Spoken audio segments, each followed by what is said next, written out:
Hi guys and welcome back to the channel Deepak Yadav Education. Welcome to the Daily Hindu News and Editorial Analysis of 4th of January 2024. तो guys आज है तारीख 4 जनवरी 2024 और है Thursday. देखेंगे आज के द हिंदू कंप्लीट न्यूज़पेपर को एनालाइज करेंगे। बट लेक्चर में आगे बढ़ने से पहले अगर आपको इस लेक्चर का पीडीएफ चाहिए तो क्या करना है, सबसे पहले डाउनलोड करना है टेलीग्राम, देन उसके बाद जाके सर्च बॉक्स में टाइप करना Deepak Yadav education UPSC. As you can see guys आपको ये वाला चैनल मिल जाएगा। यहाँ से आप डेली बेसिस पे इस लेक्चर के पीडीएफ को डाउनलोड कर सकते हो। और अगर आप मेरे साथ में पर्सनली जुड़ना चाहते हैं तो इंस्टाग्राम पे जाना होगा, वहाँ पे जाके फिर से लिखना है दीपक यादव एजुकेशन। मेरा प्रोफाइल मिलेगा जहाँ पे ऑलरेडी 14,000 से ज़्यादा लोग जुड़ चुके हैं। नाउ हमेशा की तरह हम लोग अपने लेक्चर को एक मैप के क्वेश्चन के साथ स्टार्ट करेंगे। तो आज आप सभी को मैप में जाकर देखना है गल्फ ऑफ मैक्सिको को कहाँ पर है ये एग्जैक्टली लोकेटेड, इसको अच्छे से मैप में देखना। देन उसके बाद आकर नीचे कमेंट सेक्शन में टाइप करना, जिससे कि आप लोग इसको लंबे समय तक याद रख पाओगे। साथ ही साथ एक क्वेश्चन सॉल्व करेंगे जो कि यूपीएससी प्रीवियस ईयर साल 2013 के प्रीलिम्स में पूछा गया था। डेली बेसिस पे हम लोग यहाँ पर एक प्रीवियस ईयर क्वेश्चन को भी सॉल्व करते हैं। क्वेश्चन क्या बोलता है, जो डिस्गाइज्ड अनएम्प्लॉयमेंट होता है इसका मतलब क्या होता है। Option number A, a large number of people remain unemployed, या option number B, alternate employment is not available, या option number C, marginal productivity of labour is zero, या option number D, productivity of workers is low. तो इसका सही answer सभी को नीचे comment section में देना है। एटलीस्ट सभी को इसमें पार्टिसिपेट करना है, जैसा मैं आप लोगों से डेली बेसिस पे बोलता हूँ। बाय द वे इसका जो करेक्ट आंसर है वो मैंने आपको टेलीग्राम पर प्रोवाइड करवा दिया है, वहाँ से भी आप इसको चेकआउट कर सकते हो। और अगर वहाँ पर आंसर नहीं मिलता है तो भी कोई परेशान होने की ज़रूरत नहीं है, क्योंकि वीडियो के लास्ट में इसके करेक्ट आंसर का डिस्कशन हम लोग करेंगे। तो चलो शुभ आरंभ करते हैं और चलते हैं सबसे पहले थंबनेल वाले इंपॉर्टेंट आर्टिकल की तरफ। दोस्तों आज वीडियो थोड़ा सा लेट हो चुका है, माफ़ी चाहूँगा आप लोगों से। कल दोपहर से यार मतलब हेल्थ ज़्यादा अच्छी है नहीं, फीवर और कोल्ड दोनों ही हो रहा है, बट अभी थोड़ा सा आराम मिला है और जिस चक्कर में जो वीडियो है वो भी लेट हो चुका है।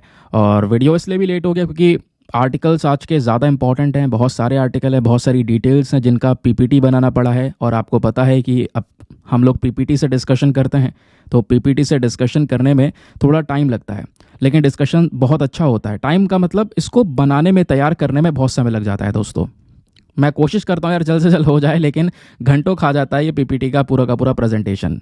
खैर एनीवे, अब आज का प्रेजेंटेशन तैयार हो गया है, समय लग गया है। शुरुआत करते हैं सेशन को। तो थंबनेल में मेंशन किया गया है कि आने वाले जो 5 साल हैं वो भारत के लिए बहुत इंपॉर्टेंट होंगे, स्पेशली स्पेस के सेक्टर के मामले से।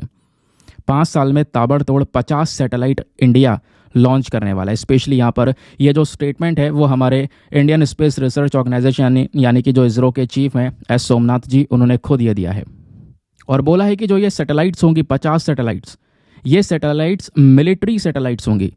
क्योंकि आप ये सोच रहे होंगे क्या है यार इतनी सैटेलाइट्स हम लॉन्च करते रहते हैं नॉर्मल तरीके से, नहीं, ये दोस्तों मिलिट्री सैटेलाइट्स हैं, स्पेशल सैटेलाइट्स हैं। जब मिलिट्री सैटेलाइट्स की बात करते हैं तो क्या मतलब ये अटैक वगैरह करेंगी क्या? नहीं, अटैक नहीं करेंगी, स्पाई करने का काम करेंगी, जासूसी करने का काम या फिर दूसरे कंट्री के ऊपर निगरानी रखने का काम करेंगी। क्योंकि दोस्तों इस प्रकार के मिलिट्री सैटेलाइट्स के मामले में इंडिया अभी बहुत ही ज़्यादा पीछे है, तो यहाँ पे ग्रो करना ज़रूरी था। और उसको लेकर एक बहुत बड़ा जो स्टेटमेंट है वो इसरो के चीफ ने खुद दिया है। और साथ ही साथ में उन्होंने ये भी बात बोली है कि बहुत सारी जो सैटेलाइट्स हैं वो तैयार की जा रही हैं, उनके ऊपर काम चल रहा है, जिस वजह से ढेरों न्यूज़ आर्टिकल्स आपको देखने को मिल जाएंगे कि भारत का आने वाले 5 साल का एक मेगा प्लान है जिसमें हम 50 सैटेलाइट्स को लॉन्च करेंगे। क्योंकि इस मामले में अमेरिका, चाइना जैसी कंट्रीज़ अभी भी इंडिया से बहुत आगे है, तो हमें वहाँ पर बराबर जाना ज़रूरी है। अब मैं आपको एक इम्पॉर्टेंट बात यहाँ पे बताता हूँ। जब हम बात करते हैं दोस्तों मिलिट्री सैटेलाइट्स की, तो मिलिट्री सैटेलाइट्स का बेसिक मतलब क्या है आज के समय पर मैंने आपको बता दिया। एक तरीके से वो स्पाई सैटेलाइट होती हैं। अब अगर हम ये देखें कि दुनिया में जितने भी देश हैं उनमें से कौन कौन से ऐसे देश हैं जिनके पास में सबसे ज़्यादा मिलिट्री सैटेलाइट्स हैं, तो दोस्तों इस पर्टिकुलर लिस्ट के अंदर में नंबर 1 पर आता है यूएसए। अमेरिका के पास में दोस्तों आज के समय पर लगभग 239 के आसपास ये मिलिट्री सैटेलाइट्स हमको देखने को मिल जाती हैं। सेकंड नंबर पर इस लिस्ट में आता है चाइना। चाइना के पास में लगभग 140 के आसपास इस प्रकार की मिलिट्री सैटेलाइट्स हैं। थर्ड नंबर पर है रशिया, जिसके पास में दोस्तों 105 सैटेलाइट्स हैं, हालांकि कम है लेकिन फिर भी यहाँ पे अगर आप देखोगे इस लिस्ट में तो टॉप 3 कंट्रीज़ में यही हैं, अमेरिका, चाइना और रशिया, जिनके पास में 100 से ज़्यादा सैटेलाइट्स हैं। अब जो चौथे नंबर पर देश आता है वो है फ्रांस, लेकिन फ्रांस के पास में दोस्तों जो ये मिलिट्री सैटेलाइट्स हैं वो हैं केवल 18। तो यहाँ पर नंबर का जो डिफरेंस है वो बहुत ज़्यादा हो जाता है थर्ड और फोर्थ वाली रैंकिंग की कंट्री में। क्या ठीक है, तो टॉप 3 कंट्रीज़ वही हैं जिनके नाम मैंने आपको बताया, जिनके पास में 100 से ज़्यादा सैटेलाइट्स यानी मिलिट्री सैटेलाइट्स आज के समय पर अवेलेबल हैं।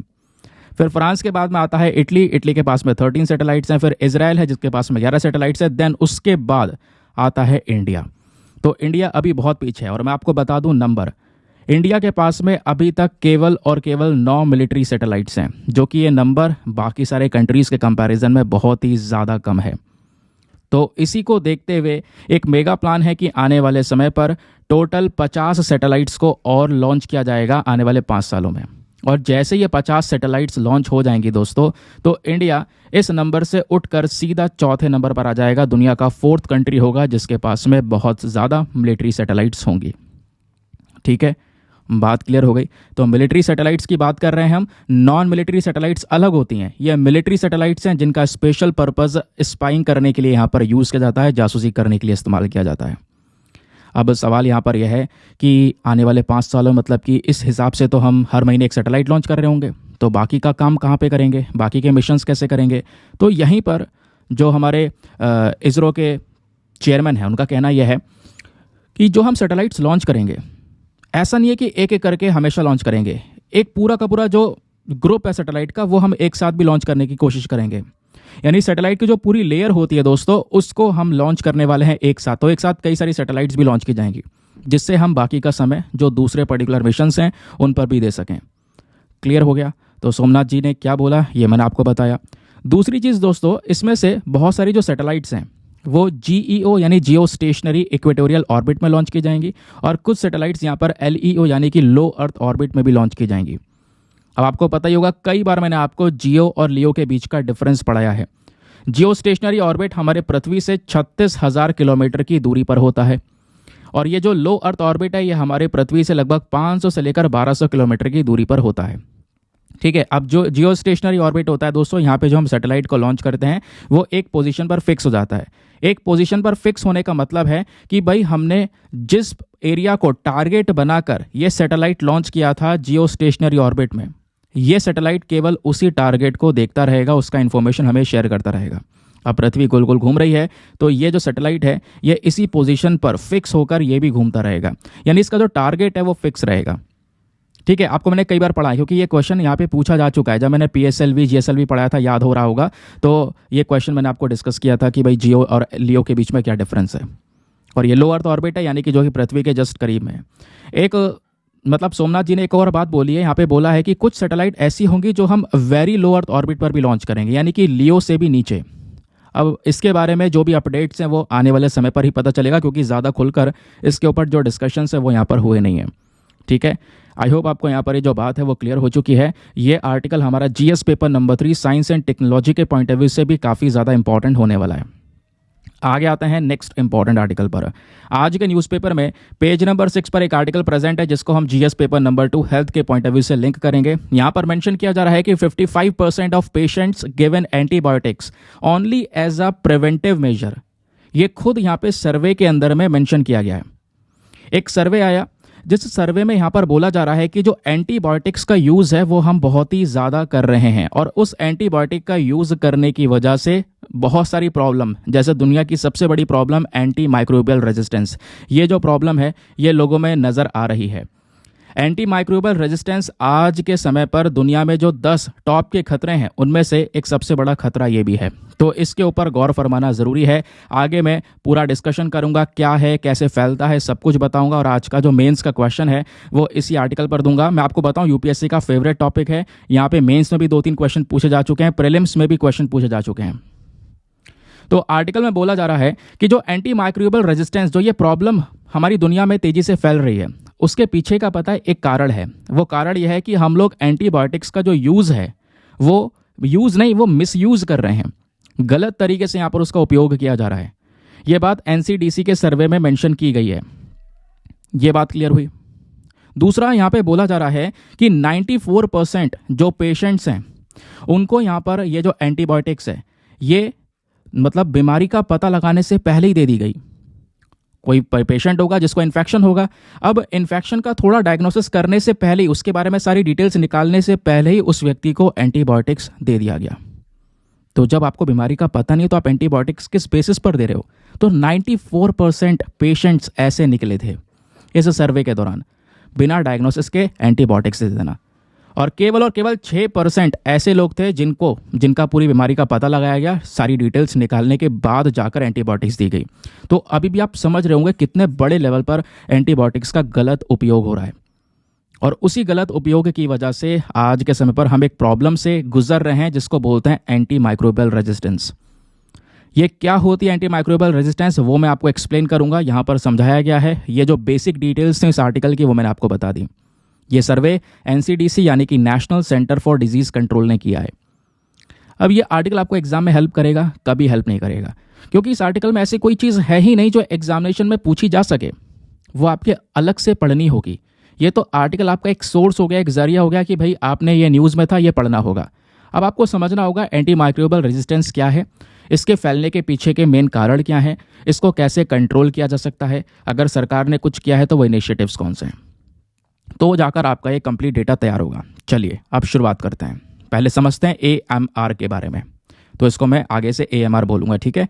तो ये जो दोस्तों AMR है, ये तब होता है जब हमारे बॉडी में बैक्टीरिया, वायरस, फंजाई या जो पैरासाइट है वो समय के साथ में बदलने लगता है। बदलने का मतलब है ये अपने आप को और ज़्यादा मजबूत कर देता है। आपको बुखार हो रहा है, अंदर बॉडी के अंदर बैक्टीरिया है, ठीक है। अब वो बैक्टीरिया जब समय के साथ में चेंजेस कर ले अपने अंदर, अपने आप को और ज़्यादा मजबूत कर ले कि भाई अब उसके ऊपर दवाई का असर ही नहीं हो रहा है, तो वो कंडीशन एंटी माइक्रोबियल रेजिस्टेंस के अंदर में आती है, ठीक है। तो वही यहाँ पर एक्सप्लेन किया गया, जब ये सारी चीज़ें इतनी स्ट्रांग हो जाएं कि मेडिसिन का असर ही ना हो उनके ऊपर में, और वो जो इन्फेक्शन है वो इतना कठिन हो जाए कि उसको आप ठीक ही नहीं कर पा रहे, उसका ट्रीटमेंट ही नहीं हो पा रहा है, और वो इतना ज़्यादा भयंकर हो गया कि इससे बीमारी फैलने के चांसेस, एक इंसान की हेल्थ काफ़ी ख़राब हो गई, मृत्यु भी हो सकती है, तो उसको बोलते हैं एंटी माइक्रोबियल रेजिस्टेंस। सवाल यह है कि आखिरकार ये बैक्टीरिया इतना स्ट्रांग होगा कैसे? तो दोस्तों जो ये बैक्टीरिया के अंदर में रेजिस्टेंस मतलब अपने आप को वो डिफेंड कर रहा है, तो बैक्टीरिया में जो ये रेजिस्टेंस इतना ज़्यादा बड़े लेवल पर आता है, वो दोस्तों एक म्यूटेशन की वजह से, जिसको हम बोलते हैं एक छोटा सा बदलाव हो जाता है उसके अंदर में, और उस चेंजेस की वजह से, उस म्यूटेशन की वजह से, स्पेशली उसके जो जेनेटिक हैं उसके अंदर बदलाव की वजह से ये जो बैक्टीरिया है ये काफ़ी ज़्यादा स्ट्रांग हो जाता है। और इतना ही नहीं, इस एंटी माइक्रोबियल रेजिस्टेंस की कंडीशन होने में कई सारे कारण हैं। पहला कारण है कि भाई देखो, जो बैक्टीरिया है वो ऐसे फालतू में अपने अंदर बदलाव नहीं करेगा, ऐसे फालतू में उसमें कोई म्यूटेशंस नहीं होंगे जब तक आप उसके साथ में छेड़छाड़ नहीं करोगे। सबसे पहली छेड़छाड़ क्या होती है कि हम एंटी माइक्रोबियल जो यूज़ करते हैं अपने आप को स्वस्थ करने के लिए, है ना, उसका मिसयूज़ करने लगते हैं। कभी कभी यहाँ पर यार तबीयत बहुत ख़राब है, बहुत ज़्यादा एंटी माइक्रोबियल यहाँ पे हम लोग यूज़ कर लेते हैं, तो उस ओवर यूज़ की वजह से भी दोस्तों कहीं ना कहीं ये जो प्रॉब्लम है वो बढ़ने लगती है, ठीक है। आपने गलत तरीके से उपयोग किया, बिना डॉक्टर से पूछे उपयोग किया, एक बार मतलब एक लिमिट से ज़्यादा ले लिया, तो इससे भी प्रॉब्लम्स होंगी, वो बैक्टीरिया और स्ट्रांग होगा ख़त्म होने की बजाय। दूसरा मेन कॉज है वो है प्रॉपर जो साफ़ पानी है वो ना हो पाना, साफ़ सफाई ना हो पाना, जिसकी वजह से जो बैक्टीरिया है उसको और ताकत मिलेगी, गंदगी से और ज़्यादा वो स्ट्रॉन्गर होगा। फिर उसके बाद में एक और है, वो है इनएडिक्वेट इन्फेक्शन प्रिवेंशन कंट्रोल। हमारे पास में प्रॉपर इन्फेक्शन को कंट्रोल करने की टेक्निक्स ना होना। फिर है लैक ऑफ अवेयरनेस, लोगों में जागरूकता ना होना, ठीक है। लोगों के उसके बारे में पता ही नहीं है, काफ़ी सारे लोगों की एंटी माइक्रोबियल रेजिस्टेंस होता क्या है, तो ये जागरूकता ना होने की वजह से वो अगेन बार बार क्या करते हैं, इस प्रकार से एंटीबायोटिक्स, एंटी माइक्रोबियल का यूज़ करते हैं, जिस वजह से ये जो बैक्टीरिया है वो और ज़्यादा स्ट्रॉन्गर होने लगता है। तो इसके पीछे के मेन कॉजेज़ आपको पता चले। अब मैं आपको ये बताता हूँ कि जो एंटीबायोटिक रेजिस्टेंस है ये फैलता कैसे है। तो दोस्तों जो एंटीबायोटिक्स है ये कभी कभी हम क्या करते हैं, इस प्रकार की जो दवाइयाँ हैं वो अपने फूड प्रोड्यूसिंग एनिमल्स या क्रॉप्स को दे देते हैं, यानी गाय भैंस हैं, ये क्या कर रही हैं, ये फूड का प्रोडक्शन करती हैं, मिल्क देती हैं हमें, तो इस प्रकार के एनिमल को हम एंटीबायोटिक्स दे देते हैं जब वो प्रॉब्लम से गुजर रही होती है। अब वो जो एनिमल है उसके अंदर में एक कह सकते हो कि ड्रग रेजिस्टेंट बैक्टीरिया डेवलप हो जाता है, उसके गट हेल्थ में, उसके पेट में क्या हुआ, एक ऐसा बैक्टीरिया बन गया जो कि ये उसके ऊपर एंटीबायोटिक का कोई असर ही नहीं हो रहा है, आप कितने एंटीबायोटिक देते रहो।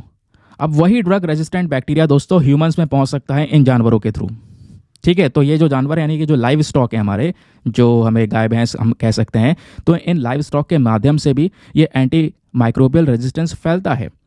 तो एनिमल में जब यहाँ पर ये ड्रग रेजिस्टेंट बैक्टीरिया डेवलप होगा तो यही बैक्टीरिया ह्यूमन बॉडी में पहुँच सकता है फूड के माध्यम से, एनवायरमेंट के माध्यम से, या फिर ह्यूमन और एनिमल का अगर डायरेक्ट कांटेक्ट होगा तो उसके माध्यम से भी ये प्रॉब्लम फैल सकती है। और एक बार इंसान में बैक्टीरिया पहुंच गया तो उसके बाद वो जनरल पब्लिक में स्टार्ट हो जाएगा फैलना। ठीक है, दूसरे पेशेंट्स में फैलना स्टार्ट हो जाएगा, क्योंकि यहाँ पर अगर हम अपना हाइजीन अच्छा नहीं रखते हैं, है ना, और उसके बाद में साफ़ सफाई नहीं रखते हैं, तो ये प्रॉब्लम्स और ज़्यादा फैल सकती है। फिर क्या होगा, जो पेशेंट है वो हॉस्पिटल जाएंगे, क्लिनिक जाएंगे। अब हॉस्पिटल क्लिनिक जाएंगे तो उनको क्या होगा, वापस से जो एंटीबायोटिक्स वगैरह है वो यहाँ पर प्रोवाइड करवाई जाएंगी। समझ गए, मतलब ये पूरी साइकिल है आपको यहाँ पर इस तरीके से देखने को मिल जाती है ये। तो ये पूरा कंडीशन चल रहा है। ठीक है, तो एक तरफ लाइव स्टॉक से भी फैलने लगा और एक तरफ से लोगों ने यहाँ पर इसका बहुत ज़्यादा मिसयूज़ किया है, उससे भी यहाँ पर ये फैलने लगा। और फिर उसके बाद जनरल पब्लिक में ये एंटी माइक्रोबियल रेजिस्टेंस की जो प्रॉब्लम है वो फैलनी स्टार्ट हो जाती है। अब इसको लेकर हेल्थ कंसर्न क्या है, क्या क्या चिंताएं हैं। 2021 की लैंसेट की एक रिपोर्ट है, उस रिपोर्ट के अंदर बोला गया है 2004 बोल रहा हूँ, 204 देशों से अलग अलग डेटा लिया गया। उस डेटा में ये पता चला कि 4.95 मिलियन डेथ जो हैं ये हुई थी 2021 में केवल और केवल एंटी माइक्रोबियल रेजिस्टेंस की वजह से। तो ये दोस्तों मतलब डेथ ये एसोसिएटेड थी, और जिसमें पता चला कि 1.27 मिलियन डेथ तो ऐसी थी जो कि डायरेक्टली इसी बीमारी की वजह से हुई है। तो मतलब ये समझो जिस लेवल पर HIV और मलेरिया की वजह से लोगों की जान जा रही है, उसी लेवल पर एंटी माइक्रोबियल रेजिस्टेंस की वजह से भी लोगों की जान जा रही है। और सबसे ज़्यादा ये जो प्रॉब्लम है एंटी माइक्रोबियल रेजिस्टेंस की, वो सब सहारा अफ्रीका, साउथ एशिया में आपको देखने को मिलेगा। यहाँ पर डेथ रेट भी बहुत ज़्यादा है, और ये प्रॉब्लम जो है इतनी तेज़ी से, इसके लेवल्स इतनी तेज़ी से इंक्रीज़ यहाँ पर हो रहे हैं, जिसको लेकर हमें तुरंत ही कुछ ना कुछ स्टेप उठाने की ज़रूरत है। लेकिन हम इसको नज़रअंदाज कर रहे हैं, जो कि आने वाले समय पर दुनिया की एक one of the biggest problem बनकर हमारे सामने आएगा। अब बात यहाँ पर यह है कि जो AMR है इसके मेन ड्राइवर्स क्या हैं। तो एंटी माइक्रोबियल रेजिस्टेंस में मेन ड्राइवर यही है, मिसयूज़ करना या ओवर यूज़ कर लेना, साफ़ सफाई ना रखना। ठीक है, तो इस तरीके से यहाँ पर ये फैलती है। तो मैंने आपको कॉजेज़ बता दिया, इम्पैक्ट बता दिया, ये सारी चीज़ें हम लोगों ने यहाँ पर डिस्कस की। अब यहाँ पर बात यह है कि अगर एंटी माइक्रोबियल रेजिस्टेंस इंडिया में फैला हुआ है तो इंडिया में क्या क्या चिंताएँ हैं इस AMR को लेकर। मैं एक एक करके सारा का सारा डेटा पॉइंट वाइज आपको बताऊँगा। पहली चिंता है, इंडिया में AMR कहीं ना कहीं एक सीरियस प्रॉब्लम बन चुकी है आज के समय में। ये जो इन्फेक्शन है दोस्तों, ये पब्लिक हेल्थ के लिए दुनिया भर में थ्रेट तो है ही, लेकिन कहीं ना कहीं इंडिया में भी एक one of the biggest threat बन चुका है, क्योंकि इंडिया में बहुत सारे केसेस आए हैं AMR के। बोला जा रहा है कि हर साल 60,000 जो बच्चे पैदा होते हैं, न्यू बॉर्न बेबीज़ जो हैं, उनकी जान चली जाती है एंटीबायोटिक रेजिस्टेंस की वजह से। तो ये कंडीशन आ चुकी है। उसके बाद जो ICMR की रिपोर्ट है वो यहाँ पर यह दिखाती है कि जिस तरीके से इन दवाइयों का हम यूज़ कर रहे हैं और इन्फेक्शंस को प्रॉपर ट्रीट नहीं कर पा रहे हैं, क्योंकि आपको पता है जो दवाइयाँ हैं, एंटीबायोटिक्स वगैरह हैं, वो बहुत ही ज़्यादा ईजिली अवेलेबल हैं। तो ईजिली अवेलेबल होने की वजह से भी लोग यहाँ पर इसका ज़्यादा यूज़ कर लेते हैं और ओवर यूज़ की वजह से प्रॉब्लम्स आ रही हैं। दूसरी सबसे बड़ी प्रॉब्लम है high burden of infectious disease. India के अंदर में जो इन्फेक्शियस डिजीज़ हैं वो ऑलरेडी बहुत ज़्यादा हैं। ट्यूबरक्लोसिस भारत में बहुत सारे केस हैं, मलेरिया के, टाइफाइड, कॉलरा, निमोनिया के। अब दोस्तों यहाँ पर AMR क्या करता है, इन बीमारियों को और ख़तरनाक बना देता है। अगर किसी को इसमें AMR हो जाए तो कहीं ना कहीं ये जो बीमारियां हैं, निमोनिया, ट्यूबरक्लोसिस जैसी बीमारियां, ये भी ठीक नहीं हो पाती। फिर इंसान की डेथ जो है वो कहीं ना कहीं कन्फर्म सी हो जाती है। फिर बात आती है एक और प्रॉब्लम की, वो है अनरेगुलेटेड एंटीबायोटिक मार्केट। जैसे मैंने आपको बताया भाई, इंडिया में जो ये एंटीबायोटिक का मार्केट है उस पर कोई रेगुलेशन है नहीं है। आप जब चाहे कहीं से भी अपने पास के मेडिकल स्टोर से जो है वो उसको परचेज़ कर सकते हो। तो ये प्रॉपर रेगुलेशन ना होना, कंट्रोल ना होना, जिस चक्कर में इस एंटीबायोटिक का मिसयूज़ की वजह से AMR फैल रहा है। फिर है lack of surveillance and monitoring. अब प्रॉपर यहाँ पे निगरानी ना रखना कि भाई जो एंटी माइक्रोबियल रेजिस्टेंस है इसको लेकर सारी अगर डेट वाइज रिपोर्ट तैयार हो जाए, उसको हम ट्रैक कर सकें कैसे इन्फेक्शंस फैल रहे हैं, तो उसके ऊपर कुछ काम किया जा सकेगा। लेकिन ऐसा कुछ हो ही नहीं रहा है, कोई मॉनिटरिंग, कोई सर्विलांस है ही नहीं। तो इस चक्कर में बीमारी चुपचाप फैल रही है, कई लोगों की जान जा रही है। फिर आती है यहाँ पर इनएडिक्वेट इन्फेक्शन कंट्रोल मेजर। जैसे मैं आपको बताया कि ये जो इन्फेक्शन है दोस्तों, इसको ठीक करने के जो हमारे पास में सुविधाएं हैं, वो फैसिलिटीज़ है, वो प्रॉपर फैसिलिटीज़ अवेलेबल नहीं है, जिसकी वजह से ये प्रॉब्लम और तेज़ी से स्प्रेड हो सकती है। फिर एक और है लिमिटेड रिसर्च एंड इनोवेशन। अब दोस्तों इस पर्टिकुलर प्रॉब्लम को लेकर हमें नई नई जो रिसर्चेस है वो करनी ज़रूरी हैं, नए आविष्कार करने ज़रूरी हैं ताकि एक नया एंटीबायोटिक बनाया जा सके जिससे इस एंटी माइक्रोबियल रेजिस्टेंस को ख़त्म किया जा सके। लेकिन जो रिसर्चेस हैं, जो ये इनोवेशंस हैं, ये बहुत ही ज़्यादा लिमिटेड हैं, इसलिए इस पर्टिकुलर प्रॉब्लम के ऊपर ज़्यादा सोच विचार नहीं किया जाता। ये भी एक प्रॉब्लम है। अब बात ये आती है कि आखिरकार कौन कौन से स्टेप्स हैं जो कि दुनिया या फिर इंडिया उठा रहे हैं इस पर्टिकुलर प्रॉब्लम से लड़ने के लिए। तो पहले हम बात करते हैं दुनिया की। तो ग्लोबल एफर्ट्स में आता है यहाँ पर कई सारे देश हैं, G20 कंट्रीज़ के कई सारी कंट्रीज़ है दोस्तों, मतलब सभी हो गई G20 कंट्रीज़ की। तो बोला जा रहा है कि अभी मीटिंग भी होती है इनकी, आपको पता है, तो इनको साथ में आना चाहिए ताकि इस एंटी माइक्रोबियल रेजिस्टेंस से लड़ा जा सके। ये साथ में इकट्ठी होंगी तो एक बस बड़े मुद्दे को आप कह सकते हो बड़े लेवल पर रिप्रेजेंट किया जा सकेगा। दूसरी जो चीज़ हम कर सकते हैं वो है इंटरनेशनल फंडिंग मैकेनिज्म। हम यहाँ पर एक इंटरनेशनल पूरा का पूरा फंड बना सकते हैं जो कि स्पेशल तरीके से इस एंटी माइक्रोबियल रेजिस्टेंस को ही स्पेसिफिकली डेडिकेट किया जाएगा कि भाई इस पर्टिकुलर बीमारी के लिए फंड बनाया गया, पैसा इकट्ठा होगा, इसके रिसर्च डेवलपमेंट ट्रीटमेंट के लिए खर्चा जाएगा। तो ये काम किया जा सकता है। अगर हम लोकल एफर्ट्स की बात करेंगे इंडिया के अंदर में, तो नेशनल एक्शन प्लान इम्प्लीमेंटेशन चलाया गया है और हम यहाँ पे इस प्रकार की प्रॉब्लम को और मतलब ये जो प्रॉब्लम है इसको हम टैकल कर सकते हैं ऐसे प्रोग्राम के माध्यम से भी। सबसे पहली चीज़, हमें अपने देश के अंदर में कुछ अलग से स्ट्रैटेजीज रणनीतियाँ लेनी होंगी जो अलग से AMR को ट्रीट कर सके। सर्विलांस और रिसर्च को बढ़ावा देना होगा। सरकार के जो इनिशिएटिव्स उनका प्रॉपर यूज़ करना होगा, जैसे फ्री डायग्नोस्टिक सर्विस एंड कायाकल्प। तो इस तरीके से यहाँ पे दो बहुत सारे प्रोग्राम्स हैं, अलग अलग देशों में भी प्रोग्राम्स हैं। उन प्रोग्राम्स को और मजबूत करना होगा। हमें अपने हेल्थ केयर फैसिलिटीज़ के ऊपर थोड़ा सा ध्यान देना होगा जिससे कि हम AMR को थोड़ा सा कंट्रोल कर सकें। तो ये बात हो गई AMR की।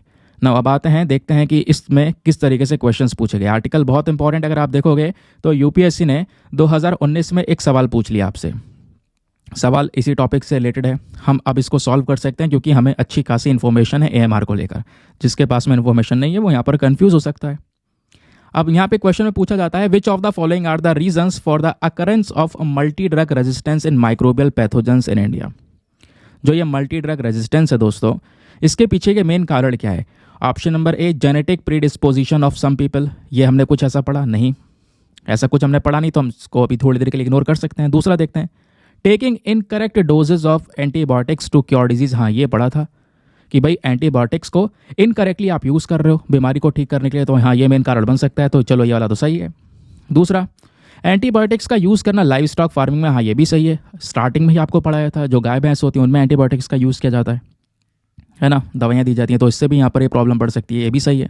तीसरा, मल्टीपल जो क्रोनिक डिजीज़ हैं, बहुत सारी बीमारियाँ कुछ लोगों में हैं, क्या ये मेन कारण बन जाता है? ऐसा कुछ भी नहीं दोस्तों, यहाँ पे ड्रग की कोई बात ही नहीं हुई है। तो यहाँ पर हमारा फोर्थ वाला तो वैसे भी रॉन्ग है। तो हमें अगर मोटा मोटी देखें तो इसमें कहीं ना कहीं जो सेकंड और थर्ड ऑप्शन है इसमें हम श्योर हैं, तो सेकंड और थर्ड पर हम करेक्ट लगा सकते हैं। That is why option number B, 2 and 3 only is the correct answer. ठीक है, बात क्लियर हो गई, समझ में आए? चलो आगे आते हैं नेक्स्ट आर्टिकल पर। अच्छा, अगले आर्टिकल पर बढ़ने से पहले दोस्तों, आप सभी लोगों के लिए मेंस का क्वेश्चन, कल क्वेश्चन नहीं मिला था तो आज उसके बजाय दिया गया, और आज जो क्वेश्चन है ये भी यूपीएससी ने मेंस में 2014 में पूछा हुआ है। इस क्वेश्चन से रिलेटेड है ये, तो आप आराम से एक बढ़िया आंसर लिख सकते हो। 2014 का प्रीवियस ईयर क्वेश्चन आप अटेम्प्ट कर रहे होंगे अगर इसका आंसर आप लिखते हो तो। क्वेश्चन क्या है? Can overuse and free availability of antibiotics without doctor's prescription to be contributors to the emergence of drug resistant disease in India। कि जो यहाँ पर ओवर यूज़ है, यानी कि फ्री में जो हमें एंटीबायोटिक्स मिल रही है, फ्री में अवेलेबल है, सभी जगह पर आप उसको परचेस कर सकते हो, इसका ओवर यूज़ जो हो रहा है और हम इसका यूज़ कर रहे हैं बिना डॉक्टर के प्रेस्क्रिप्शन से, क्या ये मेन कारण हो सकता है ड्रग रेजिस्टेंट डिजीज़ को लेकर इंडिया में?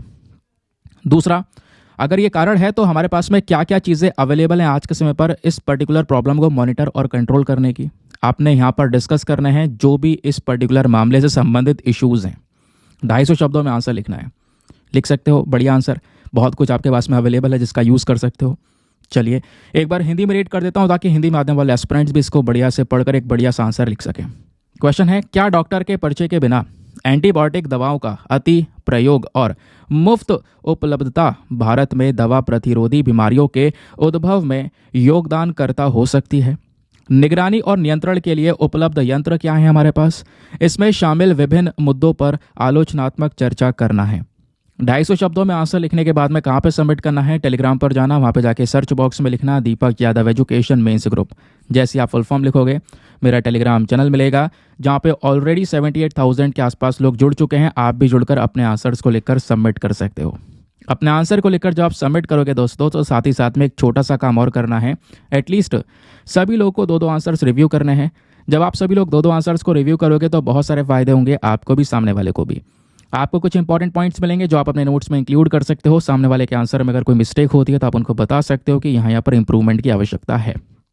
चलिए आगे आते हैं ना। आगे बढ़ने से पहले एक इंपॉर्टेंट इन्फॉर्मेशन, अगर आप लोग हमारे पेड ग्रुप्स को ज्वाइन करना चाहते हो तो आपके पास में एक बढ़िया मौका है इसको ज्वाइन करने का। यहाँ पर डेली करंट नोट्स के PDF वगैरह आपको प्रोवाइड करवाए जाते हैं।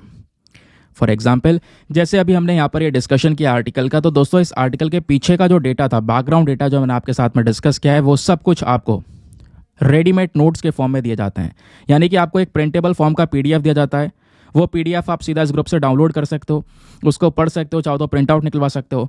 और जितना भी डेट वाइज ये कंटेंट आपको प्रोवाइड करवाया जाता है इस ग्रुप के अंदर में, वो सारा का सारा यहाँ पे सिक्योर होता है। आपका स्टोरेज वगैरह का दिक्कत जो है खत्म हो जाता है दोस्तों।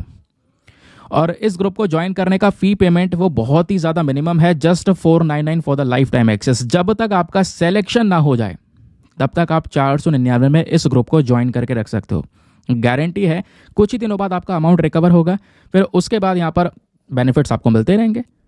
बाकी दोस्तों इस ग्रुप को ज्वाइन करने के लिए करना क्या होगा, व्हाट्सएप पर जाना। यहाँ पर आपको एक नंबर दिया गया है 8534873368। इस नंबर पर मैसेज कर देना कि हाँ I want to join this group. आपको वहाँ पे पेमेंट का प्रोसेस मिलेगा, और पेमेंट के प्रोसेस से ज़्यादा इंपॉर्टेंट आपको डेमो वीडियो का लिंक भी मिलेगा। आप पूरे डेमो वीडियो को चेक करना कि मुझे इस ग्रुप में क्या मिलेगा और कैसे मैं उसका बेहतरीन तरीके से उपयोग कर सकता हूँ। तब जाकर फाइनली आप अपना ये इन्वेस्टमेंट कर सकते हैं, ठीक है। बाकी दोस्तों मेक श्योर करा करो यार, वीडियो पे जो लाइक का बटन है उसको प्रेस कर दिया करो। एक छोटा सा टारगेट होता है 5000 लाइक्स का, जिसको आप सपोर्ट कर सकते हैं। चलिए आते हैं नेक्स्ट आर्टिकल पर। अब यहाँ पर ये 2 आर्टिकल हैं आज के न्यूज़पेपर में, पेज नंबर 6 पर भी है, और लास्ट जो हमारा वर्ल्ड सेक्शन वाला पेज है वहाँ पर भी एक आर्टिकल प्रेजेंट है। यहाँ पे हम कुछ प्लेसेस की बात कर रहे हैं, और प्लेसेस इन न्यूज़ जो है पूछी जाती हैं, specially GS paper number 1 geography के पॉइंट ऑफ व्यू से। पहली चीज़ क्या है कि दोस्तों जो हमारी नेवी है वो आज के समय पर अरेबियन सी और गल्फ ऑफ एडन, ये दोनों इंपॉर्टेंट जगह हैं, इसके ऊपर अपनी निगरानी को बढ़ा रही है। अपने जो लड़ाकू जहाज़ है वो यहाँ पर तैनात कर रही है। कारण यह है कि आपको पता है अभी रिसेंटली एक बड़ा जहाज़ आ रहा था इंडिया में, तो जहाज़ के ऊपर रास्ते में अरेबियन सी के अंदर ही गुजरात से जरी सी दूरी पर ड्रोन अटैक हो गया। अब ड्रोन अटैक होने के बाद इंडिया पूरी तरह से अलर्ट में आ चुका है, और उन्होंने अरेबियन सी और गल्फ ऑफ एडन में निगरानी को बढ़ा दिया है। आओ अब अटैक करके दिखाओ, कोई भी है जो अटैक कर रहा है अब सामने अटैक करके दिखाना। तो इंडियन नेवी अब लगातार जो मैरीटाइम सिक्योरिटीज़ हैं उसको बढ़ावा देगी, उसको पूरी तरह से मॉनिटर करने का काम करेगी।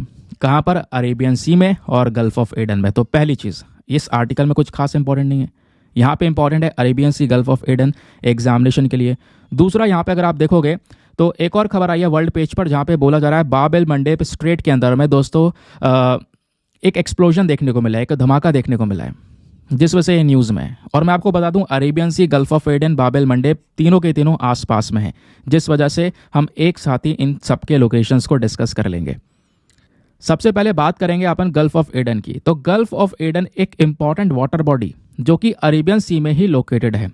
अगर हम वर्ल्ड मैप में देखें तो ये आपको इंडिया नजर आएगा, ये आपको अरब कंट्रीज नजर आएंगी। यहाँ पर आपको एक छोटा सा पिंक कलर का देश दिख रहा होगा, यमन के बराबर में इथियोपिया नजर आ रहा होगा, इथियोपिया नहीं एरिट्रिया।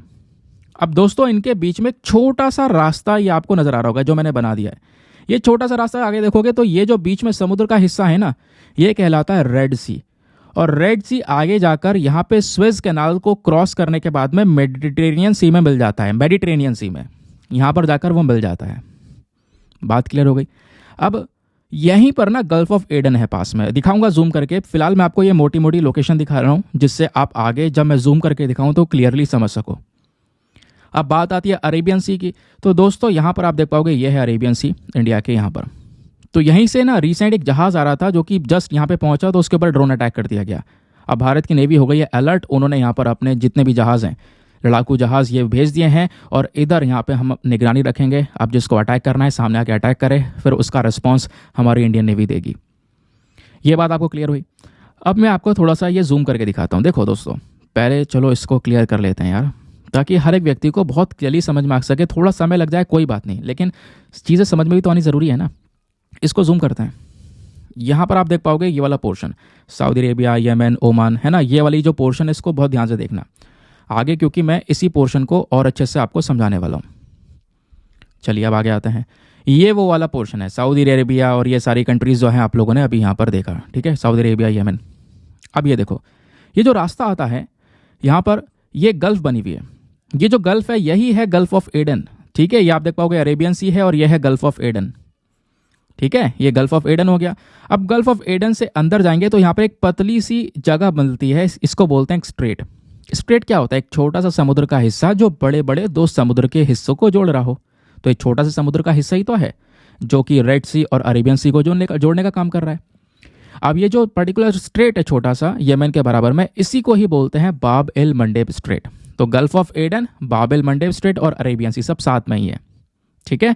तो ये हो गया, अगर हम इसको ऊपर से देखें तो हो गया ये मेडिटेरेनियन सी, ये हो गया रेड सी, ये हो गया बाब एल मंडेब स्ट्रेट, ये हो गया गल्फ ऑफ एडन और ये हो गया अरेबियन सी।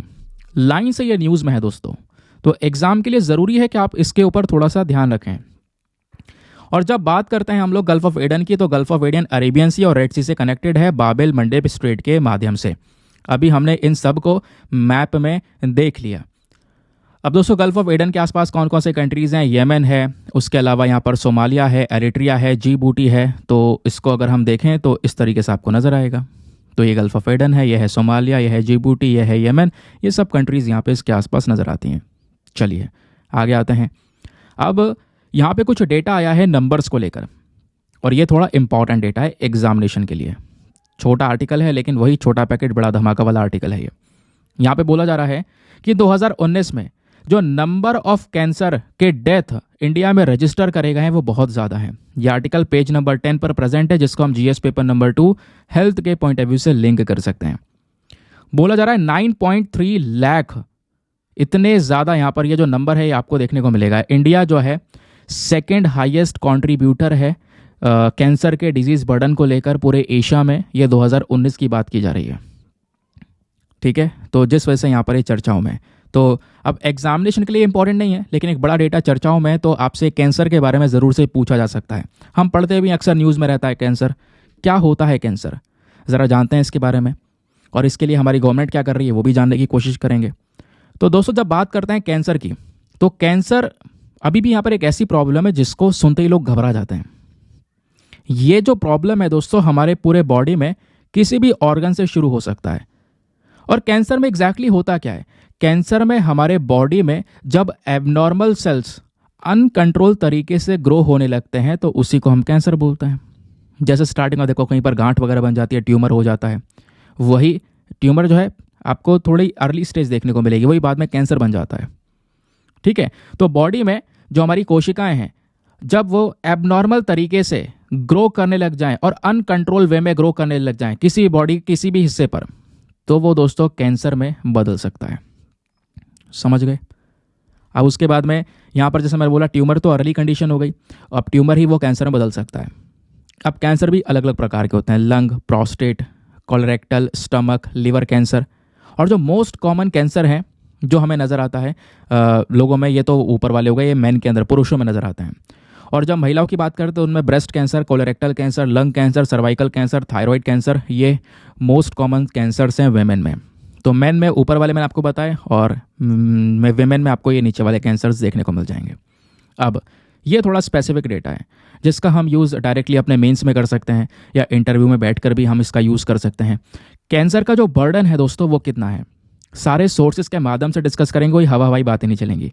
कैंसर जो है अभी भी कहीं ना कहीं कह सकते हो कि जो लोगों की बीमारी है या लोगों की मृत्यु हो रही है उसमें एक मेन कारण बना हुआ है। वर्ल्ड हेल्थ ऑर्गेनाइजेशन के डेटा के अकॉर्डिंग बात करेंगे तो कैंसर दुनिया में दूसरा सबसे मेन कारण है लोगों की मृत्यु का। और 2018 में अप्रॉक्सीमेटली 18 मिलियन केसेस नज़र आए थे। 18 लाख केसेस हमको देखने को मिले थे कैंसर के, जिसमें से 15 लाख केसेस केवल और केवल इंडिया में थे। सॉरी 15 लाख केसेस नहीं, 1.5 मिलियन केसेस, ये सही है, ये 15 लाख ही केसेस इंडिया में देखने को मिले, लेकिन 18 मिलियन, मैंने 18 लाख बोल दिया, ये 1 करोड़ 80 लाख केसेस दोस्तों कैंसर के दुनिया में देखने को मिले, जिसमें से 15 लाख के आसपास इंडिया के अंदर थे। और फिर उसके बाद यहाँ पे बोला जा रहा है कि 0.8 मिलियन कैंसर डेथ हुई है इंडिया में 2018 में, जबकि दुनिया भर में अगर आप देखोगे तो 9.5 मिलियन डेथ हुई थी। और जो ये नंबर है ये लगातार इंक्रीज हो रहा है। 2040 तक ये नंबर डबल हो सकता है, इतनी ज़्यादा मृत्यु हो सकती है कैंसर की वजह से। और सवाल यह है, क्या कैंसर से बचा नहीं जा सकता? नहीं, बचा जा सकता है। देखो, कैंसर से आजकल लोग बच जाते हैं आराम से, लेकिन कुछ कुछ ऐसी प्रॉब्लम्स हैं जिसका ट्रीटमेंट अभी भी अवेलेबल नहीं है। और बोला जा रहा है कि 30 से लेकर 50% के बीच में जो कैंसर की मृत्यु हो रही हैं, वो लोग अपने आप को सुधार करने के बाद ही रोक सकते हैं। अपनी मृत्यु को, उनकी मृत्यु जो है उनके हाथ में स्वयं। कैसे? कई सारी मेन चीज़ें जिसकी वजह से कैंसर हो रही हैं।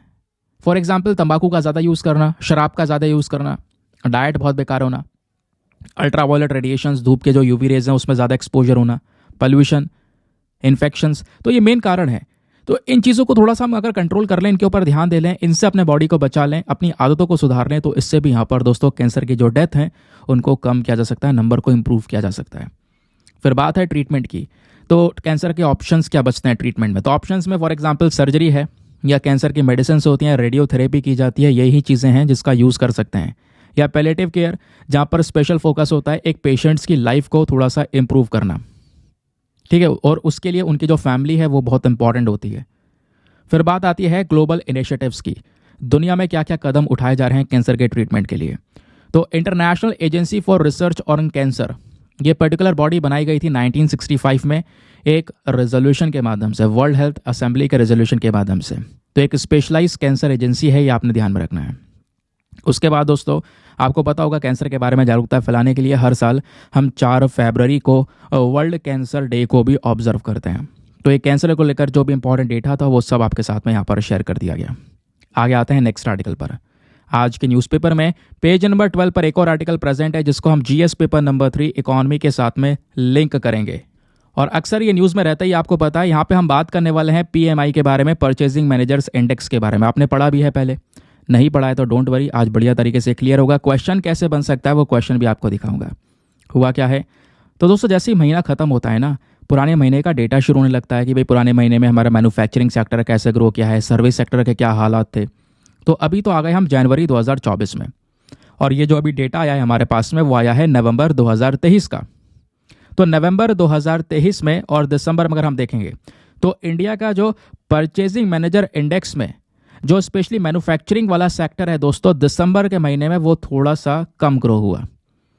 बोला जा रहा है कि नवंबर 2023 में जो हमारा परचेजिंग मैनेजर इंडेक्स का स्कोर था नवंबर 2023 का, वो था 56, लेकिन दिसंबर 2023 में यही इंडेक्स का जो नंबर है मैन्युफैक्चरिंग सेक्टर में वो गिरकर 54.9 हो गया। तो यानी दिसंबर के महीने में जो मैन्युफैक्चरिंग हुई है हमारे देश में वो थोड़ी सी कम हुई है, जबकि नवंबर में अच्छी खासी मैन्युफैक्चरिंग हुई थी। समझ गए? और अब जनवरी का डेटा हमें फरवरी में पता चलेगा कि भैया किस लेवल पर मैन्युफैक्चरिंग हुई है और कैसी सर्विसेज की ग्रोथ यहाँ पर हुई है। तो ये आपको न्यूज़ समझ में आ गई, हाँ भाई दिसंबर के महीने में मैन्युफैक्चरिंग थोड़ी कम हुई है। अब ये जो नंबर वगैरह, स्कोर वगैरह ध्यान में नहीं रखना होता है दोस्तों, मैं आपको पहले ही बता चुका हूँ क्या ध्यान में रखना है। अब आता है असली मेन मुद्दा, आपको ये पढ़ना होगा कि आखिरकार ये परचेजिंग मैनेजर्स इंडेक्स एग्जैक्टली है क्या। तो दोस्तों ये जो इंडेक्स होता है ये एक सर्वे होता है, सर्वे बेस्ड मेजर होता है। यहाँ पे क्या होता है कि जो बिजनेसमैन होते हैं उनसे जाकर पर्सनली पूछा जाता है कि भैया आपका बिजनेस कैसे चल रहा है, पिछले महीने के कंपैरिजन में इस महीने ज़्यादा ग्रोथ हुई है कम हुई है। तो अपनी डिटेल्स निकालता है, सबके पास में रिकॉर्ड्स होते हैं, वो सब देखने के बाद में दोस्तों सबसे पूछताछ करने के बाद में इस इंडेक्स को तैयार किया जाता है। परचेजिंग मैनेजर इंडेक्स का जो मेन पर्पज़ है वो क्या है कि भाई यहाँ पे हमारे देश के अंदर में जो कंपनी के कंडीशंस हैं, बिजनेस की कंडीशंस हैं, स्थिति क्या है आज के समय पर और फ्यूचर में क्या होने वाली है, तो इसका सारा इन्फॉर्मेशन देने का काम करता है। और मैं आपको बता दूं ये जो परचेजिंग मैनेजर इंडेक्स है दोस्तों, ये अभी जो हम डिस्कस कर रहे हैं ये मैन्युफैक्चरिंग का है कि भैया दिसंबर में मैन्युफैक्चरिंग कम हुई। तो मैन्युफैक्चरिंग और सर्विसेज सेक्टर के अलग अलग यानी सेपरेटली यहाँ पर इस इंडेक्स को कैलकुलेट किया जाता है। हो सकता है देखो आज मैन्युफैक्चरिंग का डेटा आ गया तो कल आ जाए सर्विसेज का डेटा आ जाए हमारे पास में कि सर्विस सेक्टर कैसे ग्रो की पिछले महीने। समझ गए? अब जब यहाँ पे सारा डेटा इकट्ठा करते हैं तो परचेजिंग मैनेजर इंडेक्स में नंबरिंग दी जाती है 0 से लेकर 100 के बीच में।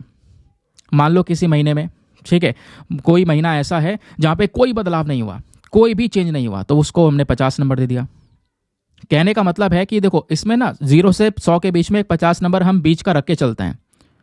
50 हमने बीच का रख के चला, 50 से ज़्यादा अगर स्कोर आएगा तो मतलब उस महीने मैन्युफैक्चरिंग बढ़ी है, और 50 से कम आएगा यानी कि मैन्युफैक्चरिंग कम हुई है, और केवल 50 रहेगा यानी कि कोई बदलाव नहीं हुआ है।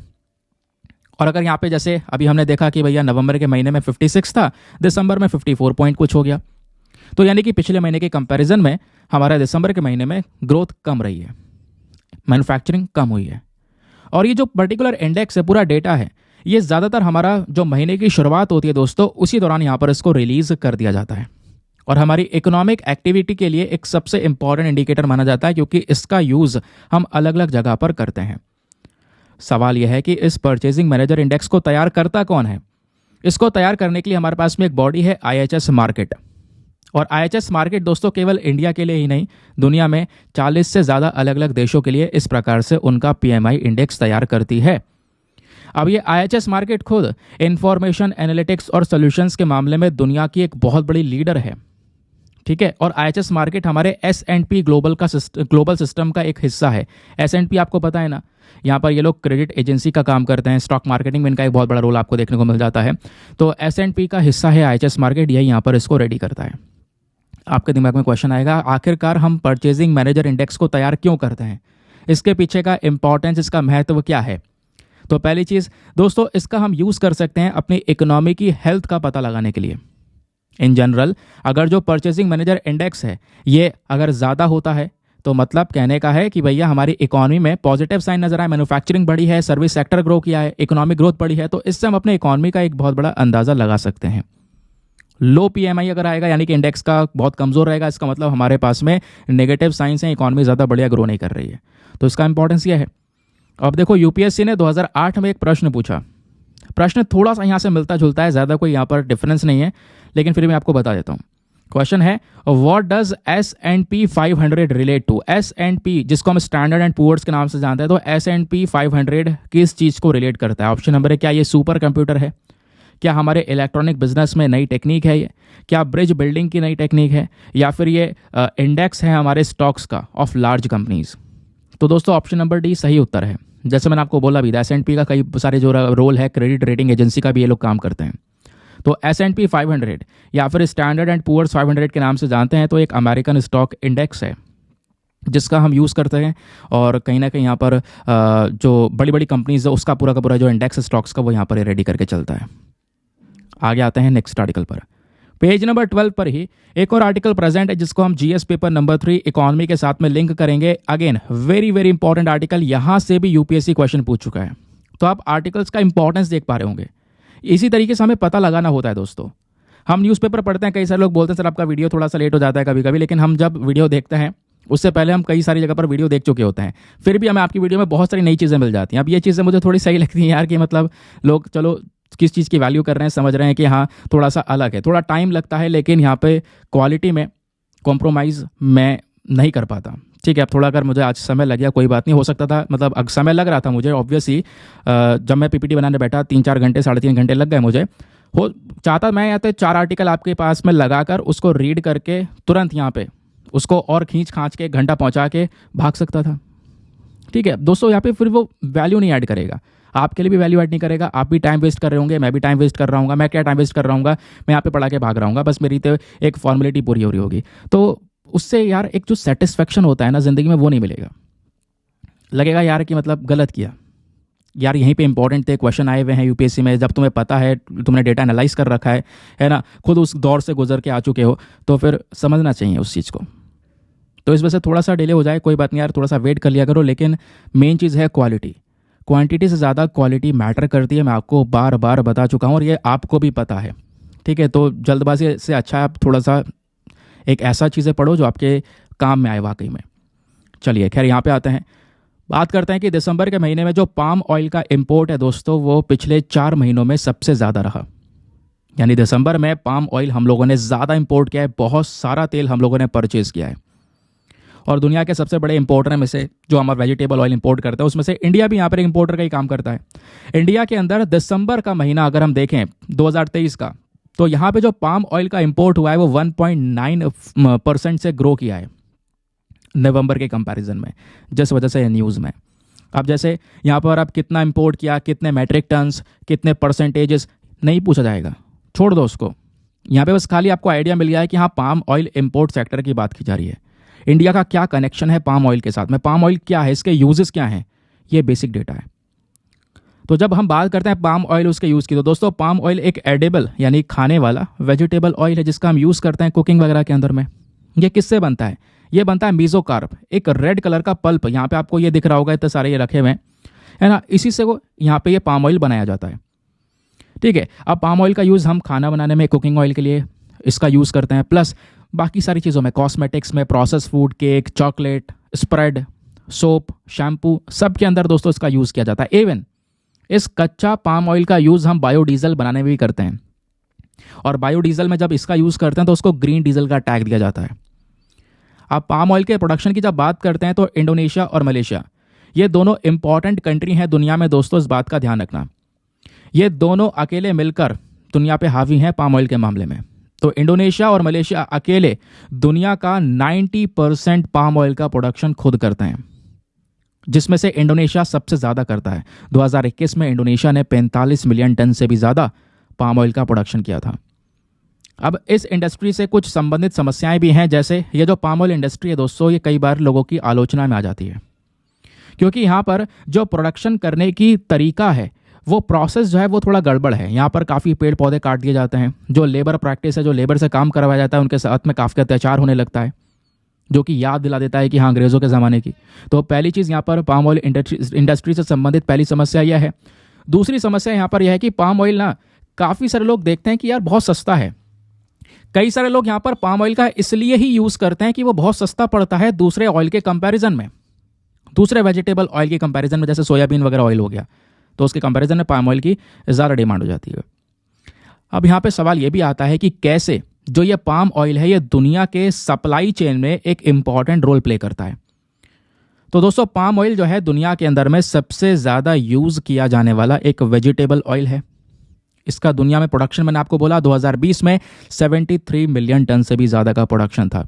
ये data US department of agriculture का है, और ये जो इसका प्रोडक्शन है वो बढ़ता चले जा रहा है। इस साल 2022-23 में ये प्रोडक्शन इसका 77 मिलियन टन से भी ज़्यादा का माना जा रहा है। रॉयटर्स की रिपोर्ट आई है, उसके अकॉर्डिंग बोला जा रहा है कि जो पाम ऑयल है दोस्तों, ये दुनिया में जो भी सप्लाई हो रही है, मतलब दुनिया में मैं आपको बताऊं जो खाने वाले तेल हैं, ये 4 सबसे ज़्यादा डिमांडेड तेल हैं। वो कौन कौन से हैं? एक है पाम ऑयल, एक है सोयाबीन, दूसरा है रेपसीड, और फिर है सनफ्लावर ऑयल। इनका सबसे ज़्यादा यूज़ किया जाता है, दुनिया में सबसे ज़्यादा तेल यही खाया जाता है। इनमें से 40% अकेला कब्जा पाम ऑयल ने कर रखा है, और इंडोनेशिया दुनिया को 60% पाम ऑयल अकेला सप्लाई करता है। तो इंडोनेशिया को यहाँ पे बहुत फ़ायदा होता है। अब ना, ये तो हमने दुनिया की बात कर ली, पाम ऑयल की बात कर ली। अब आते हैं एक मेन इंपॉर्टेंट मुद्दे पर, जिसको लेकर क्वेश्चन बना भी है। बात ये आती है कि जो इंडिया की स्थिति है पाम ऑयल इंपोर्ट के मामले में, वो स्टेटस है क्या? तो दोस्तों इंडिया जो है एक सबसे बड़ा इंपोर्टर है पाम ऑयल का। हम लोग बहुत सारा ये पाम ऑयल इंपोर्ट करते हैं, और यहाँ पे बोला जा रहा है कि इसमें से 8.3 मिलियन टन के आसपास पाम ऑयल हमने इंडोनेशिया से इंपोर्ट करते हैं। हर साल इतना इंपोर्ट चलता है हमारा, आधी ज़रूरत हम केवल इंडोनेशिया से पूरी करते हैं। 2021 में भारत ने एक खुद का मिशन लेकर आए, national mission on edible oil palm oil, ताकि इंडिया के अंदर में पाम ऑयल का उत्पादन जो है बढ़ाया जा सके। तो इंडिया खुद से भी यहाँ पर इनिशिएटिव लेने की कोशिश कर रहा है, ताकि हम दुनिया भर की जो कंट्रीज़ के ऊपर डिपेंडेंसी है उसको थोड़ा सा कंट्रोल कर सकें ना। अब आप देखो, यूपीएससी ने 2018 में, ज़्यादा पुराना क्वेश्चन नहीं है, 2018 में ये सवाल पूछा। सवाल क्या है कि कंसिडर द फॉलोइंग स्टेटमेंट्स। आपके सामने 2 स्टेटमेंट है, बताना है इनमें से कौन सा स्टेटमेंट सही है। पहला, जो इम्पोर्टेड एडिबल ऑयल होता है, खाने वाला तेल जिसको हम इंपोर्ट कर रहे हैं, जो इंपोर्टेड एडिबल ऑयल की क्वांटिटी है वो ज़्यादा है domestic production of edible oil से पिछले 5 सालों में। क्या ये सही है? हाँ जी, बिल्कुल सही है। 2018 से पहले अगर हम देखेंगे तो हम जो खाने वाला तेल उसको ज़्यादा इंपोर्ट कर रहे थे, प्रोड्यूस बहुत कम कर रहे थे। तभी भी आप देख पाओगे प्रोडक्शन इंडिया में, यहाँ पे पाम ऑयल की मैंने बात बताई, प्रोडक्शन को लेकर ज़्यादा कुछ है ही नहीं, लेकिन हम ज़्यादा इंपोर्ट कर रहे हैं। ठीक है, तो पहला स्टेटमेंट सही है। दूसरा, क्या सरकार ने, मतलब जो गवर्नमेंट है हमारी, वो कोई भी कस्टम ड्यूटी नहीं लगाती इंपोर्टेड एडिबल ऑयल्स में? एज अ स्पेशल केस ऐसा नहीं है, स्पेशल केस में वो कस्टम ड्यूटी लगाई जा सकती हैं। ठीक है, तो ये तो खैर एक इलॉजिकल सा यहाँ पर स्टेटमेंट देखने को मिलेगा, जिस बेसिस पर यहाँ पे आप देख पाओगे जो पहला स्टेटमेंट है वो हमारा सही है। 1 only is the correct answer. समझ गए? तो ऐसे क्वेश्चन यहाँ पर बन जाते हैं कई बार। आगे आते हैं नेक्स्ट आर्टिकल पर ना। उसके बाद हमारे न्यूज़पेपर के डिस्कशन के आज का लास्ट आर्टिकल, जहाँ पे बात की जा रही है the dispute on India's debt burden. Bharat का जो डेट है दोस्तों, यहाँ पर जो उधारी है वो आज के समय पर बहुत ज़्यादा बड़े लेवल पर है, लेकिन उसको दिखाया नहीं जा रहा। तो यहाँ पर एम सुरेश बाबू जी ने यहाँ पर आर्टिकल लिखा और इन्होंने बोला है कि आने वाले समय पर जो सिनेरियो है वो और बदतर हो सकते हैं। उनसे बचने के लिए हमें अपने जो फिस्कल पॉलिसीज़ हैं, मॉनेटरी पॉलिसीज़ हैं, पैसों से संबंधित जितनी भी नीतियाँ हैं, रणनीतियाँ हैं, उन सब में हमें सुधार करने की ज़रूरत है इस साल, ताकि यहाँ पे हम जो अपने पब्लिक डेट बर्डन है उससे बच सकें। चलो अब यहाँ पर ये मैटर समझते हैं आखिरकार राइटर के क्या है कहने। तो आपको पता होना चाहिए कि हाल ही में मैंने थंबनेल भी लगाया था, आपको याद होगा, इंटरनेशनल मॉनेटरी फंड का। इंटरनेशनल मॉनेटरी फंड ने एक झटका दिया इंडिया को। इंटरनेशनल मॉनेटरी फंड ने यहाँ पर यह बोला भारत सरकार के ऊपर जो कर्जा है वो बहुत ज़्यादा है और आने वाले समय पर हमारी जो टोटल इकोनॉमी है, जो हमारी जीडीपी है, ग्रॉस डोमेस्टिक प्रोडक्ट, उसका 100% तक कर्जा भी हो सकता है इंडिया के ऊपर में, इतना डेट हो सकता है। ये बात इंटरनेशनल मॉनेटरी फंड ने बताई। जैसे ये रिपोर्ट आई एक झटका लगा और इसको लेकर हमारे सरकार ने, हमारी फाइनेंस मिनिस्ट्री ने जवाब भी दिया कि ऐसा कुछ नहीं है, हमारी इकोनॉमी स्टेबल है, चल रही है। अब दोस्तों इंटरनेशनल मॉनेटरी फंड ने अपनी रिपोर्ट में, जैसे मैंने बोला कि बता दिया था कि भैया जो सेंट्रल गवर्नमेंट है और स्टेट गवर्नमेंट है, इनके ऊपर जो उधार है, जो कर्जा है, वो आने वाले समय पर 2028 तक हमारे जीडीपी का, हमारे ग्रॉस डोमेस्टिक प्रोडक्ट का 100% तक हो सकता है। और ये जो रिस्क है ये बहुत ही ज़्यादा हाई है, क्योंकि यहाँ पे हमें सुधार करने की ज़रूरत है, लेकिन हम कोई सुधार कर नहीं पा रहे हैं। ठीक है, तो यहीं से हमको एक कह सकते हो चेतावनी मिल जाती है कि हमें थोड़ा सा अपना जो इन्वेस्टमेंट, अपनी इकोनॉमी की कंडीशन है वो इम्प्रूव करनी होगी। राइटर बोलते हैं कि भले ही फाइनेंस मिनिस्ट्री ने यहाँ पर इंटरनेशनल मॉनेटरी फंड के इस प्रोजेक्शन को मना कर दिया हो, लेकिन फिर भी हमें ध्यान रखना होगा कि हम इसको एज अ चेतावनी लें। और दूसरी चीज़, आने वाले समय पर 2028 तक की ये चेतावनी है, तो उससे पहले पहले हमें कुछ अपनी ऐसी स्ट्रैटेजीज चाहिए जिससे ये प्रॉब्लम ना ही आए तो ही बेहतर है। अब राइटर बोलते हैं दुनिया भर में ना बहुत सारे चिंता वाले ट्रेंड्स चल रहे हैं, और वो ट्रेंड्स क्या, ज़रा मैं आपको बताता हूँ। यहाँ पर अगर आप देखोगे तो सरकार की, ऐसे नहीं केवल इंडिया ही बोरो कर रहा है, दुनिया भर की जो कंट्रीज हैं उनकी सरकारें बोरो करती हैं, पैसा उधार लेती हैं, और पैसा उधार नहीं लेंगी तो कंट्री ग्रो नहीं करेगी। सिंपल सी बात है, गवर्नमेंट के पास में इतना पैसा नहीं है, बोरो करना पड़ता है। और आपको ही पता होगा कि जो गवर्नमेंट बोरो करती है, उधार लेती है, वही एक इंपॉर्टेंट रोल प्ले करता है देश के डेवलपमेंट के लिए। सरकार उसी बोरोइंग का यूज़ करती है अपने खर्चों को और ज़्यादा एक्सपैंड करने के लिए, बढ़ाने के लिए, इन्वेस्ट करने के लिए लोगों में, ताकि लोग एक बेटर फ्यूचर को देख सकें। तो उसके लिए यहाँ पर बोरोइंग्स ज़रूरी हैं, लेकिन बोरोइंग का मतलब ये नहीं है कि अब अंधाधुंध यहाँ पर केवल उधार लेते ही रहो। बोरोइंग में हमें एक वेट भी देखना होता है कि भैया आपके डेट का वेट कितना है, कितना आपने उधार लिया है। ऐसा भी ना हो कि आपने केवल डेवलपमेंट के नाम पे उधार ही उधार इतना ले लिया कि अब उधार चुकाने के लिए भी आपको उधार लेना पड़े, क्योंकि उधार लोगे तो आपको सूद समेत इंटरेस्ट के साथ में, ब्याज के साथ में चुकाना होगा। सिंपल सी बात है, ठीक है। तो उसका इंटरेस्ट का भी तो ध्यान में रखना है ना। और यहाँ पे जो कंट्रीज हैं, कई सारे देश ऐसे हैं जो कि इस प्रकार की प्रॉब्लम को फेस कर रहे हैं। श्रीलंका का बहुत बड़ा एग्जाम्पल आप ले सकते हो, पाकिस्तान का एग्जाम्पल ले सकते हो। यूनाइटेड नेशन के अकॉर्डिंग बोला जा रहा है 2022 में लगभग 3.3 बिलियन जो पीपल हैं, जो देश में रह रहे हैं, वो अपना पैसा केवल ब्याज पे खर्च कर रहे हैं। दुनिया में ये हाल चल रहा है दोस्तों। इतने सारे लोग ऐसे हैं जिन्होंने लोन उठाया है, उसमें से बिलियंस ऑफ बिलियंस लोग ऐसे हैं जो केवल और केवल ब्याज का पैसा चुका रहे हैं, इंटरेस्ट का पैसा चुका रहे हैं।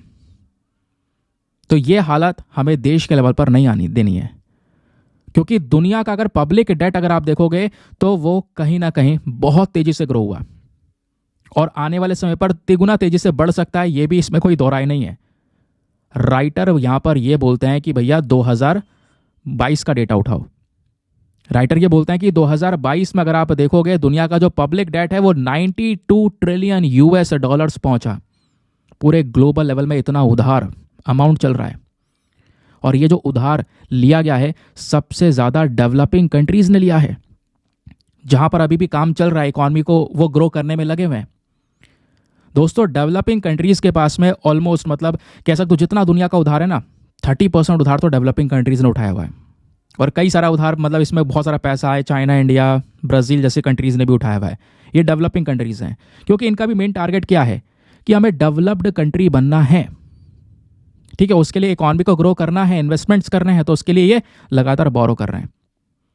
और ये जो डेट का, यानी ये उधारी का, ये जो कर्ज लिया जा रहा है, ये जो तेजी से ग्रो हुआ है डेवलपिंग कंट्रीज के बीच में, उसके पीछे के कई सारे रीजन भी हैं। सबसे मेन रीज़न यहाँ पर दोस्तों है कोविड-19 पेंडेमिक। कोविड-19 से पहले ये हालात नहीं थे, लेकिन पैंडेमिक की वजह से कई सारे कंट्रीज़ की इकॉनमी बहुत ज़्यादा झटके में आई, जिसकी वजह से उनको उधार लेना पड़ा। ठीक है, क्लाइमेट चेंज एक बहुत बड़ी प्रॉब्लम है भाई, लगातार पॉल्यूशंस हो रहे हैं दुनिया भर में, लेकिन अब बड़ी बड़ी कंट्रीज़, डेवलप्ड कंट्रीज़ छोटी छोटी कंट्रीज़ के ऊपर प्रेशर डालनी है, भैया आपको रोकना होगा। तो उसको रोकने के लिए हमें नए नए पैसा, इन्वेस्टमेंट्स चाहिए। तो उसके लिए भी यहाँ पर ये भी एक मेन कारण बन रहा है, जिसकी वजह से कंट्रीज़ को उधार लेना पड़ रहा है।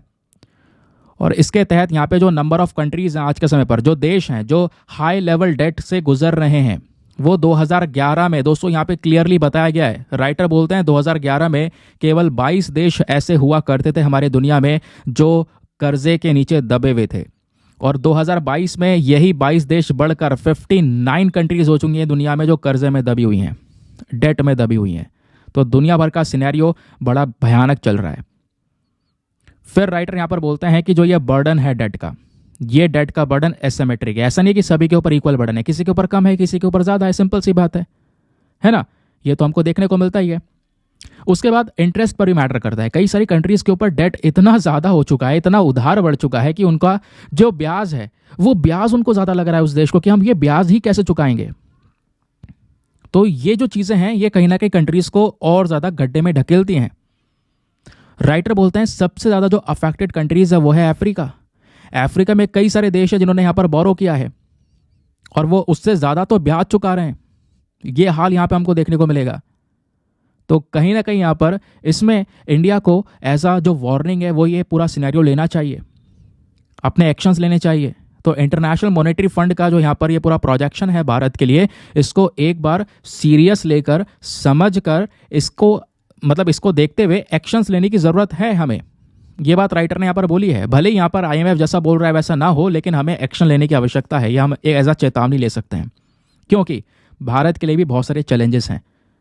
अब इंडिया के लिए भारत के सामने क्या चैलेंज रखा हुआ है, ज़रा वो समझते हैं। पता है हमारे सामने सबसे पहला चैलेंज क्या है? पहला चैलेंज यह है कि हम अपनी क्रेडिट रेटिंग्स को इम्प्रूव नहीं कर पा रहे।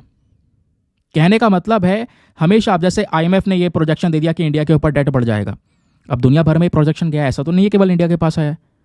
तो इसको लेकर क्या हुआ कि भाई इंडिया के ऊपर कर्ज बहुत ज़्यादा है, कर्ज नहीं चुका पाएगा, जीडीपी का कर्ज बहुत ज़्यादा हो चुका है। तो जो हमारी क्रेडिट रेटिंग एजेंसीज होती हैं, काफ़ी सारी दोस्तों ऐसी एजेंसी होती हैं, S&P, ऐसे जैसे मैंने बोला है ना, जिसमें बोलते हैं फिच रेटिंग हो गया, S&P ग्लोबल रेटिंग हो गया, ये सब रेटिंग एजेंसीज होती हैं। ये दर्शाती हैं कि एक देश में कर्ज चुकाने की कितनी ताकत है, कितना कर्ज उधार ले सकती हैं। तो ये एजेंसी क्या करेंगी, इस आईएमएफ का डेटा कोट करेंगी, और आईएमएफ का डेटा कोट करने के बाद में भारत की जो रेटिंग है वो गिरा देंगी। कहेंगे यहाँ पर अगर आपने इन्वेस्ट किया तो ये देश ग्रो नहीं कर पाएगा, पैसा आपका आएगा नहीं आएगा। क्योंकि ऑब्वियस सी बात है, दुनिया में जिस भी देश की क्रेडिट रेटिंग गिर जाएगी, तो क्या आप खुद उस देश में इन्वेस्ट करना पसंद करोगे? कोई भी इन्वेस्टर पसंद नहीं करेगा, क्योंकि उसको ये पता है कि भैया ये देश क्रेडिट रेटिंग गिरने का मतलब है वो उधार नहीं चुका सकता, उधार चुकाने में थोड़े प्रॉब्लम आ सकते हैं। तो आप इन्वेस्टमेंट कैसे वहाँ पर कर दोगे? तो इससे कहीं ना कहीं हमारी इकोनॉमी के आगे बढ़ने में, प्लस जो इन्वेस्टमेंट्स हैं उसमें कहीं ना कहीं बहुत सारी दरारें आ सकती हैं इस आईएमएफ के इतने बड़े स्टेटमेंट से। तो कहीं ना कहीं इसको लेकर एक सुधार की ज़रूरत है, एक नया अनाउंसमेंट दुनिया को देने की ज़रूरत है। वो यहाँ पर ये हमारे राइटर जो है वो मेंशन करते हैं। ये बात दोस्तों आपको क्लियर हुई। अब उसके बाद यहाँ पर ये बोल रहे हैं कि जो ये डेट लेवल्स होते हैं, जो ये इतनी तेज़ी से डेट लेवल्स इंक्रीज होते हैं, बड़े बड़े डेट लेवल जो है, ये कहीं ना कहीं हमारे क्रेडिट रेटिंग को इम्पैक्ट करते हैं। तो ये डेट लेवल हमें कम करना होगा। दूसरी तरफ ये जो क्रेडिट रेटिंग एजेंसियां, इनके ऊपर एक और मुद्दा है इनके पास में कि वो इंडिया की रेटिंग को गिरा सकती हैं। मुद्दा क्या है कि भारत के अंदर में जो पर कैपिटा इनकम है वो लो है। देखो, ये हमें मानना पड़ेगा। इंडिया की जीडीपी भले ही कितनी भी हो, हमारी इकॉनमी कितनी भी तेज़ी से ग्रो कर रही हो, लेकिन पर कैपिटा इनकम अगर हम लोगों की आय के हिसाब से बात करें तो वो लो है। इनइक्वालिटी भी है, किसी के पास में पैसा है, किसी के पास में नहीं है, किसी के पास बहुत ज़्यादा पैसा है, किसी के पास में बिल्कुल नहीं है। तो कहीं ना कहीं ये वो फैक्टर्स है दोस्तों, जो कि ये जो रेटिंग एजेंसी होती है ना, इनको ये मुद्दा दे देते हैं कि हाँ, भारत की रेटिंग को वो गिरा दें। क्योंकि आज के समय में राइटर बोलते हैं कि हमारी केंद्र सरकार का डेट अगर आप देखोगे, यूनियन गवर्नमेंट का अगर आप प्रॉपर डेट देखते हो, तो वो लगभग यहाँ पर है मतलब 2023 में मार्च के अंत तक, जो हमारा मार्च का महीना खत्म हुआ है, तो वहाँ तक हमारा जो उधार था सेंट्रल गवर्नमेंट का, वो था 155.6 ट्रिलियन रुपीज़। ये रुपीज़ है, डॉलर नहीं है। 155.6 ट्रिलियन रुपीज़, यानी हमारे जीडीपी का 57.1% के आसपास डेट में हम गुजर रहे हैं। ये केवल सेंट्रल गवर्नमेंट का डेट है। फिर बात करेंगे स्टेट गवर्नमेंट के डेट की, राज्य सरकार के कर्जों के बारे में। तो राज्य सरकार का डेट जीडीपी का 28% है। तो एक स्टेटमेंट आया फाइनेंस मिनिस्ट्री का, उन्होंने बोला इंडिया का जो public debt to GDP ratio है, हमारा जीडीपी को लेकर कितना हमारे पास में कर्ज है, स्पेशली अगर उसकी बात करेंगे तो वो इंक्रीज हुआ है, डेफिनेटली इंक्रीज हुआ है। उधारी इंडिया ने कर्ज बहुत ज़्यादा लिया है, ठीक है, ये चीज़ हमको देखने को मिल रही है।